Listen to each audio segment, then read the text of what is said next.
Finally এয়া ৰাতি 11টা বজাত ট্ৰেইন আহি গ'ল আৰু 11টা বজাত ট্ৰেইন অহা সময়তে এয়া আমাৰ পিঠা কমপ্লিট হৈছে মানে অলপ আৰু ৰঙা পিঠা অলপ, সেউজীয়া পিঠা, হালধীয়া পিঠা আৰু বগা পিঠা বাকী কাইলৈ বনোৱা হ'ব। ৰাতিপুৱাই ইমান কষ্ট কৰি হালধীয়া পিঠা, সেউজীয়া পিঠা, বিটৰ পিঠা বনোৱা হৈছে নহয়, সেইটো কাৰণে নিজৰ অভিজ্ঞতাৰ পৰা কৈছোঁ। বিট টুকুৰা শুকুৱাই থ'ব যদি বনাই, মানে যিয়ে ৰং দিব নিবিচাৰে কিয়, ঘৰুৱা ৰং যদি দিব বিচাৰে তেন্তে ধুই মেলি ৰ'দত শুকুৱাই ল'ব। আমি তিতা ভাগে দিছিলোঁ, সেইটো কাৰণে পিঠাগুড়িখিনি বহুত তিতি গৈছিলে, আকৌ শুকান মিক্স কৰি কৰি বনাবলগীয়া হৈছিলে।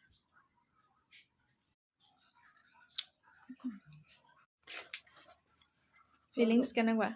একদম মানে কষ্ট বহুত দেই, বহুত কষ্ট। 4বিধ কালাৰখিনি মানে ঘৰুৱা কালাৰ হয়, ফুড কালাৰ ব্যৱহাৰ কৰা নাই, ঘৰতে মানে থকা কালাৰ। আৰু বহুত কষ্ট, ভিডিঅ' বনোৱাৰ কাৰণে বোলো অকণমান কষ্ট কৰি চাওঁ।